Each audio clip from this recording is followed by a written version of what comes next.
అందరికీ నమస్తే, welcome to tea మాధ్యం. నేను మీ వెంకటేష్ తెనాలి.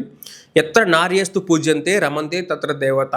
ఈ శ్లోకం అర్థం నేను మీకు వివరించాల్సిన అవసరం లేదు అనుకుంటా, ఎందుకంటే చూసేవాళ్ళందరూ కూడా మాకంటే కూడా అనుభవజ్ఞులే. అయితే ఇక్కడ ఏంటి అంటే చంద్రబాబు నాయుడు గారి నియోజకవర్గంలో ఒక స్త్రీని చెట్టుకు కట్టేసి డబ్బులు ఇవ్వలేదని చెప్పేసి చెట్టుకు కట్టేసి ఆవిడని కొట్టడం జరిగింది. ఆవిడ డబ్బులు తీసుకోలేదు. మళ్ళీ అమ్మాయి ఏదో జస్ట్ 25 ఇయర్సే, ఎగ్జాక్ట్గా నా ఏజ్. ఓకేనా, 25 ఇయర్స్ అమ్మాయికి, 25 ఇయర్స్ పెళ్ళి అయిపోయింది, ఒక బాబు ఉన్నాడు. వాళ్ళ ఆయన డబ్బులు తీసుకొని డబ్బులు ఎగ్గొట్టేసి వెళ్ళిపోయాడు. 3 సంవత్సరాల క్రితం 80,000 తీసుకున్నాడంట. 80,000 తీసుకొని వాళ్ళ ఆయన ఏటో వెళ్ళాడు. ఈ అమ్మాయి మాత్రం అట్లాగే ఉంది. కుప్పం నియోజకవర్గంలో జరిగింది ఈ ఘటన. ఈరోజు చంద్రబాబు నాయుడు గారు వచ్చి ఏడాది దాటిపోయింది కదా, ఏడాది అయిపోయింది. నిన్న ఈ వీడియో రికార్డ్ చేసింది. ఇవాళ నిన్న అమ్మాయిని చెట్టు కట్టేసి కొట్టడం జరిగింది. చెట్టు కట్టేసి చంద్రబాబు నాయుడు గారు కుప్పం నియోజకవర్గంలో. మరి చంద్రబాబు నాయుడు గారు 40 ఏళ్ళ నుంచి ఏం పరిపాలిస్తున్నారు కుప్పంలో? ఆయన మాత్రం 2 ఎకరాల నుంచి 1,00,000 ఎకరాల వరకు కూడా ఎదిగారు. 2 ఎకరాల నుంచి 1,00,000 ఎకరాలు కాదు, 1,00,000 కోట్లు సంపాదించుకున్నారు. ఆయనే చెప్పారు స్వయంగా, నా ఆస్తి 1,00,000 కోట్లు. ఇండియాలో అఫీషియల్ డేటా ప్రకారం richest CM Chandrababu Naidu. Richest CM ఎలా అయ్యాడు? ఆయనతో పాటు 2 ఎకరాలు తీసుకొని భూమి సాగు చేస్తున్న వాళ్ళందరూ అయ్యారు కదా. ఆయనతో పాటు 20 ఎకరాలు 30 ఎకరాలు ఉన్న వాళ్ళు కూడా భూమి సాగు చేస్తున్న వాళ్ళు ఇప్పుడు ఆ పొజిషన్లో ఉన్నారో తెలియదో తెలియదు. ఆయనతో పాటు అప్పటి నుంచి పాలిటిక్స్లో ఉన్న వాళ్ళు ఇప్పుడు అన్ని కోట్లు సంపాదించారా? ఎంత పాసిబిలిటీ అయింది? రాజకీయ నాయకులు మాత్రం పెరుగుతున్నారు, కానీ మన ప్రజలు మాత్రం వాళ్ళ సమస్యలతో. అమ్మాయికి 25 ఏళ్ళు జస్ట్, వాళ్ళ కొడుకు ముందే ఆవిడ్ని కొట్టడం జరిగింది. కొడుకు ముందే చెట్టుకు కట్టేసి. ఇంకా తిడుతున్నారు. ఆ వీడియో నేను చూపిస్తా, ప్లే చేస్తా, ఒకసారి ఆ వీడియో చూడండి.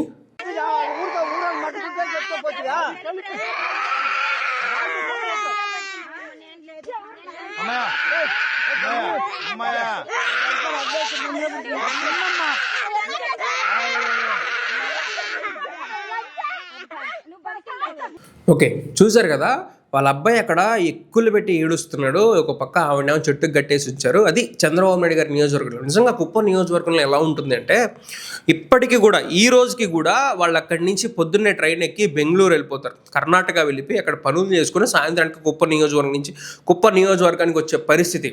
3 సార్లు సీఎంగా ఉన్నారు, ఒక్కసారి కాదు, 2 సార్లు కాదు. ఓకేనా, దాదాపు 45 ఏళ్ల పాటు ఆయన ఎమ్మెల్యేగా ఉన్నారు కుప్పం నియోజకవర్గానికి.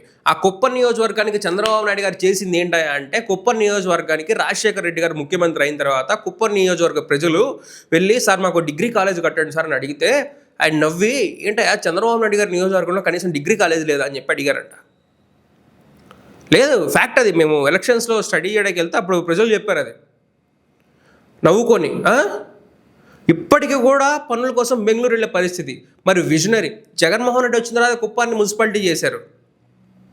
చాలామందిని కూడా అడిగితే చంద్రబాబు నాయుడు గారి టైంలో వీధి వ్యాపారస్తులు ఉంటారు కదా, బళ్ళు పెట్టుకొని కింద వాళ్ళ దగ్గర ఎక్కువగా కలెక్ట్ చేసేవాళ్ళండి, ఇప్పుడు అంత లేదు అని చెప్పేసి మాకు చెప్పారు. చంద్రబాబు నాయుడు గారు మాత్రం 1,00,000 ఎకరాలు 1,00,000 ఎకరాలను వస్తుంది, 1,00,000 కోట్లు. 1,00,000 కోట్లు ఏ విధంగా సంపాదించుకున్నారు? హెరిటేజ్ ఫుడ్స్ ఎంత, ఇవన్నీ కూడా ఎక్కడి నుంచి వచ్చినాయి? సామాన్య ప్రజలకు ఎందుకు రావట్లేదు? ఈరోజు చంద్రబాబు నాయుడు గారు ఒక వార్నింగ్ ఇస్తున్నారు. ఆ వార్నింగ్ కూడా వినండి, దాన్ని బట్టి మనం మాట్లాడడం. నేను ఒకటే చెప్తున్నా, ప్రజల్లో చైతన్యం రావాలి. నా రాజకీయ జీవితంలో చాలామంది పైన రాజకీయ పోరాటం చేశాను, కానీ ఈరోజు నేను చేసే పోరాటం నేరస్తులతో పోరాటం. ఆ నేరస్తులకు రాజకీయ ముసుగు తీయాలి. నేరస్తులను నేరస్తులుగానే ట్రీట్ చేసే పరిస్థితి రావాలని మనస్ఫూర్తిగా ఆకాంక్షిస్తున్నాను. దానికోసం మీరు అందుకే ఒక మాట చెప్పారు, నేను ఎక్కడా రాజీ పడను. అదే సమయంలో మీరు అన్నట్టు నాకు కక్ష లేదు. రాష్ట్రం మీద ప్రేమ, పేదవాళ్ళ మీద అభిమానం. దీనికోసం ఒకటే గుర్తుపెట్టుకోండి, తప్పు చేసిన వాడు ఎవడైనా సరే ఈరోజు రేపో ఎల్లుండో శిక్షకు అర్హుడు, తప్పకుండా అనుభవిస్తారని మీ అందరికీ విజ్ఞప్తి చేస్తున్నాను. చూశారు కదా, తప్పు చేసిన వాడు ఎవడైనా సరే శిక్షకు అర్హుడు. నాకు ప్రజలే ముఖ్యం, పేదవాళ్ళ పట్ల నాకు ఆప్యాయత. పేదవాళ్ళని పేదవాళ్ళగానే ఉంచుతూ ఈ మహానుభావుడు 1,00,000 కోట్లు సంపాదించుకున్నాడు. నేను చెప్తలేదు, ఆయనే చెప్పాడు. యూట్యూబ్లో వీడియోస్ అవైలబుల్గా ఉంటే ఒకసారి చెక్ చేసుకోవచ్చు. భువనేశ్వరి గారు కూడా చెప్పారు. పేదవాడంటే వీళ్ళకి ప్రేమ. పేదవాడు సంపాదించుకోకూడదు. పేదవాడిని 45 సంవత్సరాల్లో ఎవడు రిచ్ అయ్యాడు, ఎవడు పూర్ అయ్యాడు దీనివల్ల, ఏ స్కీమ్ పెట్టి జనాలను బాగు చేశాడు అన్నది ఆలోచించాలి. ఏ స్కీమ్ పెట్టి? రాజశేఖర రెడ్డి గారు ఫీజు రింబర్స్మెంట్ పెట్టి పిల్లలు చదువుకొని విదేశాలకు వెళ్ళేటట్టు చేశాడు, నార్మల్ మిడిల్ క్లాస్ పీపుల్ కూడా. ఈయనేం చేశాడు? ఏ పథకాన్ని ఇంప్లిమెంట్ చేశాడు? ఆరోగ్యశ్రీ పెట్టి కొన్ని వేల మంది బతికేటట్టు చేశాడు. ఆ పనికి మాలినోడు ఆడెవడో యూట్యూబరు, నేను మొన్న చూశాను, రాజశేఖర రెడ్డి గారంట ఒక క్రిస్టియన్ని పెట్టి వెంకటేశ్వర అది పాఠశాలలో కాలేజీలో నడిపించారంట. పనికి మాలినోడు. ఒరే ఆవిడ పేరేంటో చెప్పు, ఆవిడని తీసుకొచ్చి పెట్టు.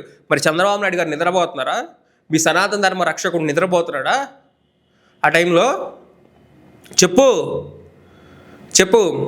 టీటీడీ భక్తి ఛానల్ తీసుకొస్తే చంద్రబాబు నాయుడు గారు ఏం మాట్లాడారు? ఎందుకండి మీకు టీటీడీ భక్తి ఛానల్? ఎందుకండి మీకు టీవీ5 లేదా, లేకపోతే ఈటీవీ లేదా? ఎవరినైనా ఒక 2 గంటలు అడిగితే ఏరా దాని గురించి? ఎందుకండి రాష్ట్ర ప్రభుత్వం ధనం వృధా చేస్తారు అని చెప్పేసి మాట్లాడారు. రాష్ట్ర ప్రభుత్వ ధనం అది? టీటీడీ ఆలయ డబ్బా అది? ఏ డబ్బది? 1000 కాలం మండపం ఎందుకు కూర్చోడు చంద్రబాబు నాయుడు 2003లో? విజయవాడలో 40 గుళ్ళు కూడిసి ఎవరిని అడిగారా? మళ్ళీ అవి జగన్మోహన్ రెడ్డి గారు రీకన్స్ట్రక్షన్ చేస్తే ఎందుకు పద్దాల రాజశేఖర రెడ్డి గారు అంట చర్చి కట్టాడండి. ఎక్కడ కట్టాడరా? ఆ తర్వాత ఆంధ్రజ్యోతి దాని మీద డిఫర్మేషన్ కేసు ఎదుర్కోలేదా? 100 కోట్లు. ఇదే చిలుకూరి బాలాజీ టెంపుల్కి ఆయన స్వయం ప్రత్యుత్పత్తి కల్పించలేదా? ఏం చేయలేదు రాజశేఖర రెడ్డి గారు. ధూపదీప నైవేద్యాల కింద మీరు పట్టించుకున్నారు కనీసం గుళ్ళని? రాజశేఖర రెడ్డి గారు వచ్చి దాన్ని స్టార్ట్ చేశారు. దాన్ని మళ్ళీ అడుగున పడిపోయింది అది. తర్వాత జగన్మోహన్ రెడ్డి గారు వచ్చిన తర్వాత 5,000 ఉన్న ధూపదీప నైవేద్యాలు కానివ్వండి, లేకపోతే పూజారులకు సంబంధించి వాళ్ళకి 5,000 ఇస్తుంటే 10,000 చేశాడు ఆయన. కరోనా టైంలో కూడా ఇచ్చాడు. మీరికేం చిత్తశుద్ధి ఉంది? ఆంధ్రప్రదేశ్ చరిత్రలోనే ఫస్ట్ టైం ఎన్విరాన్మెంట్ బడ్జెట్ తీసుకొచ్చాడు. 3,615 టెంపుల్స్ కట్టాడు. హైదరాబాద్లో హిమాయత్ నగర్లో, జూబ్లీ హిల్స్లో, అమరావతిలో, విశాఖపట్నంలో, ఒడిశాలో, భువనేశ్వర్లో, మీకు కాశ్మీర్లో, అమెరికాలో కూడా ఉన్నాయి.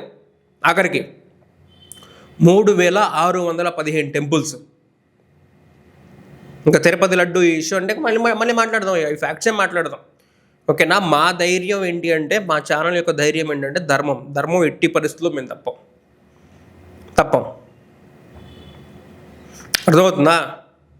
అర్థమవుతుందా ఏంటిది?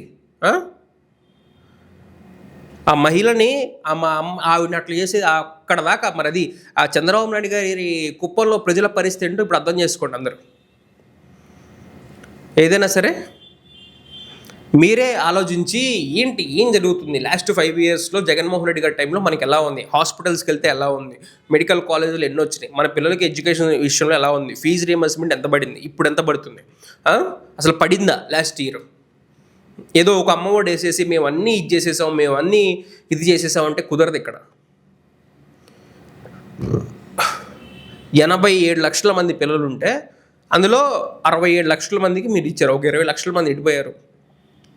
ఫస్ట్ అసలు గైడ్లైన్స్ ఇచ్చి అప్లికేషన్ ప్రాసెస్ జరిగిన తర్వాత అన్నీ జరిగిన తర్వాత మీరు రిలీజ్ చేయాలి. అసలు అదేం లేకుండా డైరెక్ట్గా వచ్చి ఇది వేసేస్తే పడినాయి. చాలామంది కూడా మాకు పడినాయి అని చెప్తున్నారు. నెక్స్ట్ కొంతమంది ఏమో మాకు ఇంట్లో 3 ఉంటే ఒకరికే పడినాయి అని చెప్తున్నారు. ఇలా ఉంది డేటా. ఇంకొంతమందికి పడలేదు. ఇంకా రేపు జూన్ 5వ తారీఖులో వాళ్ళకి పడింది కదా, మనకు కూడా పడిందిలే అని చెప్పేసి అనుకుంటున్నారు. అదొకటి కాదు కదా, మీరు పంటకు గిట్టుబాటు ధర ఆపారు, ఫీజు రీయింబర్స్మెంట్ ఆపారు, నెక్స్ట్ ఉపాధి హామీ పథకం డబ్బులు ఆపారు, స్కూల్లో వంట చేసే వాళ్ళకి జీతాలు పెండింగ్లో ఉన్నాయి.